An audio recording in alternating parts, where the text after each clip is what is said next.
We're here at the Bedford in Balham with Jim and Alex from Mawkin Causley. Nice to see you guys. Congratulations on the album. Thank you very much. And it's your album launch night, so you excited? Very excited. They've been waiting for it really, for a year. Yeah, it's quite strange. It feels, obviously to people that haven't heard it, it's brand new, but I expect you get this with a lot of musicians when you've been working on it for quite a long time. Well, you have to listen back to it so much, don't you? And after the 20th listen, so I'm quite a bit sick of it now. So it's exciting kind of play it to people who haven't heard it before. Yeah, that's true. To get their responses. Are there themes to the CD? Yes, there's quite a big theme actually. Started off sort of accidentally, really, and then we realised the theme. That was intentional. Yeah, it was completely intentional. It's got a bit of a war theme, really, and so it kind of highlights the,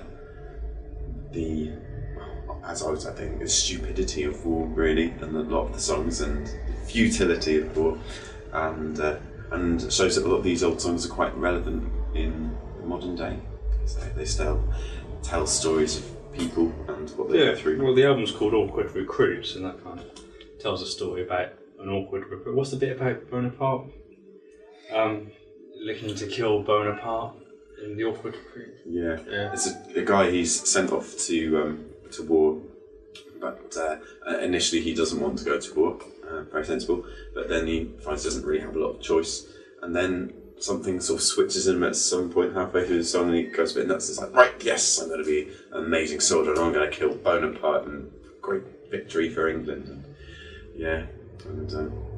I don't think he does in the end, actually. We've got Drummer Boy, haven't we? That's another one. That's war related, and Cutty Wren, that was Peasants' Revolt related, isn't it? That's right, yeah. So basically, war and rebellion. So would you call it a concept album? Would you go that far? Ooh, that's a big word. No, isn't it? I don't think so. It's an album with a strong theme throughout. We did try sound samples and stuff for a Mawkin album to try and be kind of a Pink Floydish folky version of a concept album. It was okay, it was good fun doing the source recordings, but it didn't quite work out, so I think we stayed clear of that. We just wanted a clear direction to what we wanted on this album, and hopefully that's what we got. We'll have to find out. How many different languages are there on the CD? Three? Is that right? Yeah, English, French and Spanish. Yeah, and there's a bit of singing in tongues as well. Did you get that? But Jolly Brewman's got a Spanish verse at the end of it. Don't know how that got there. And Le Homme is originally a medieval French song. And actually, I'm still working on finding out. There's some English words in the middle, and I'm not quite sure where they came from yet. But I'm still rooting about. So, are you a cunning linguist then?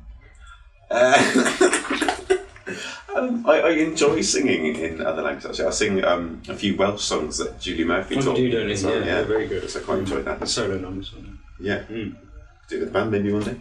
Well, who knows? Yeah. Who knows? But yeah, I do enjoy doing that. And the other thing we enjoy doing is pronouncing the foreign words in an Essex dialect, just to wind up the boys. Sorry. Like ombre. Yeah, that's their favourite. Ombre, mate. That's just between us. Yeah. People might not even notice it on stage, but just think we're really bad at speaking Spanish. True. What's the story behind Downfall of Charing Cross? Right, it's quite a big, well, not a huge story. Quite enjoy telling it on stage and making it up as I go. But can't remember. Basically, oh god, what king was it? Oh, I can't remember. Anyone out there can know what king this is like. Oh. Sure. Anyway, so there was this king, and his wife Eleanor, I remember that bit, died. It was very sad, and so she died up north somewhere, but her funeral was going to be in Westminster. So every time the carriage carrying her body stopped, they had a cross built in that particular town or village, wherever, and that's what he had erected all the way down the country. And the last one before you get to Westminster was in a little village called Charing. So that was the the Charing Cross. So a couple of 100 years later, there was another king, maybe Charles, I can't remember which one it was, and he wasn't too keen on the other king, so he decided that all these crosses should be knocked down and removed. But quite like our government today, they can't just do it without a reason. So they said that they were unsafe and about to fall down. It sounds quite wordy and scary, but actually, if you listen to it, it's quite a comical song, really, quite humorous, and sort of taking the pee out of the government of the day. How was working with Stu Hanna? Fantastic, isn't it? The best. He's great. Yeah. The bestest ever. So Great far. guy, great motivator. Great Comes up ass. with some great ass.